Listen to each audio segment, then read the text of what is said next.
Hi everyone, welcome back to Export Exchange. It's been a little while since we last talked as we transition these videos to quarterly, and wow, has a lot changed in the global dairy marketplace.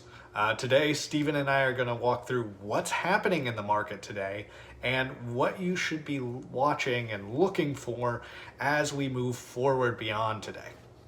First, let's start off with what's happening.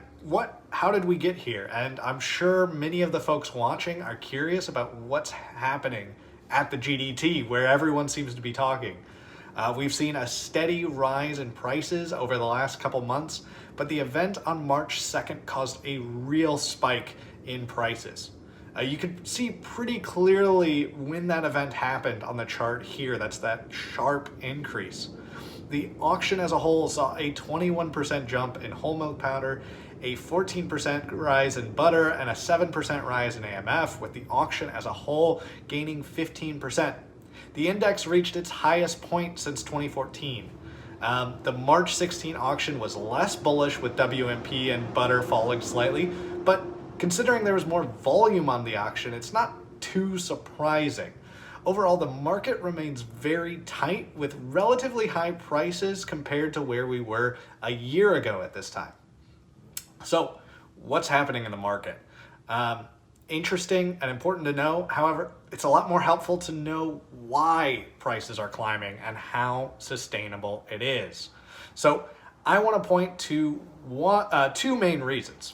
I'll touch on the first one, and then Stephen will take over on the second one in just a minute.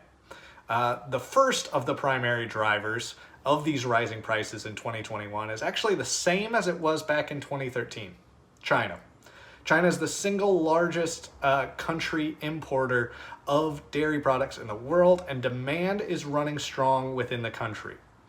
At the March 2nd auction we talked about, North Asia, of which China is the largest buyer in it, bought 75% of the whole milk powder and 71% of the skim milk powder available on the auction.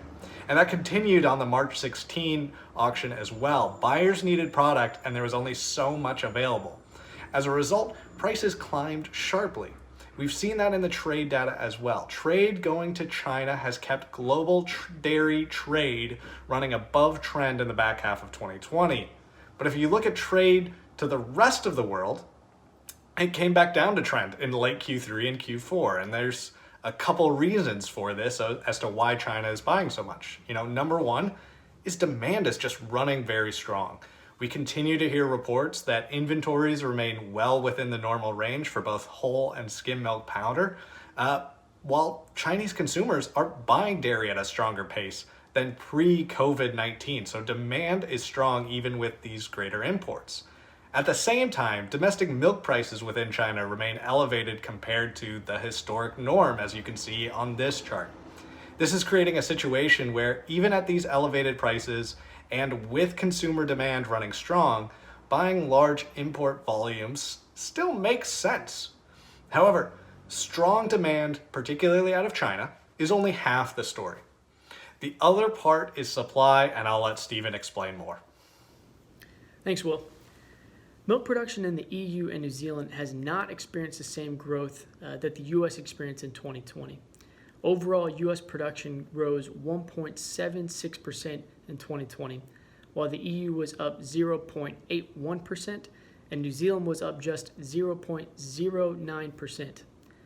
Focusing for a moment on New Zealand milk production depends heavily on pasture grazing, and as such is highly dependent on good weather to aid pasture growth.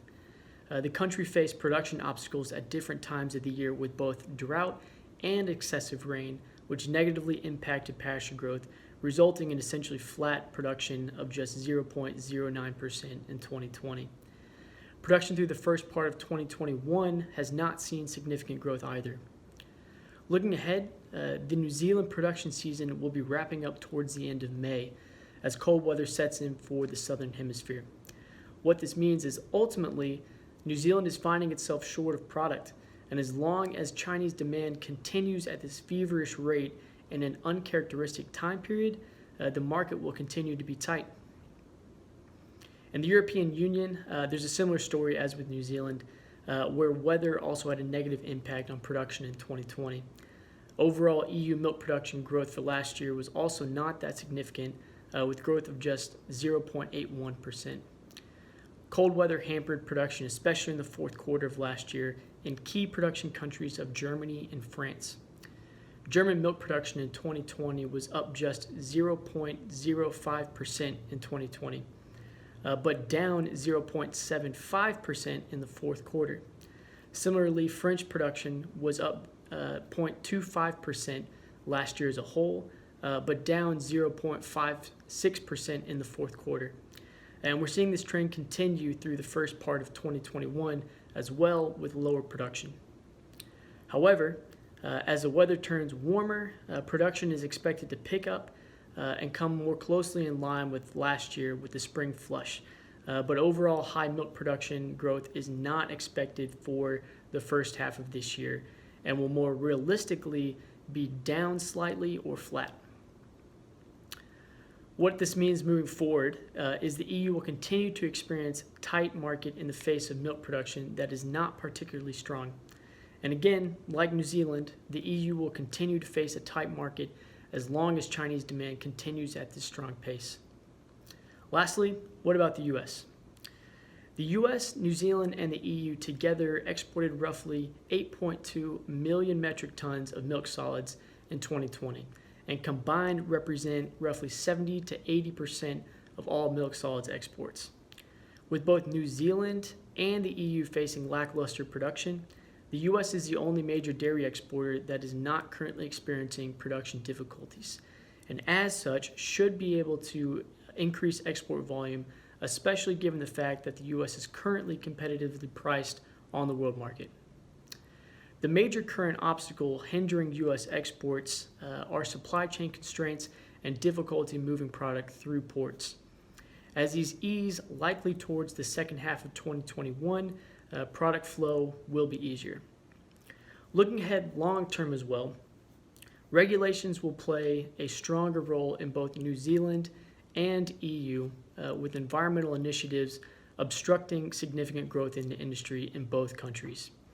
Water regulations in New Zealand effectively limit herd growth, and similar outcomes in the EU stemming from sustainability initiatives will likely provide obstacles for growing the herd as well.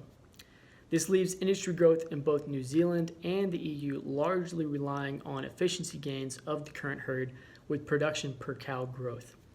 As global demand grows in the face of these constraints, the U.S. emerges as the likely best option for meeting that future dairy demand growth.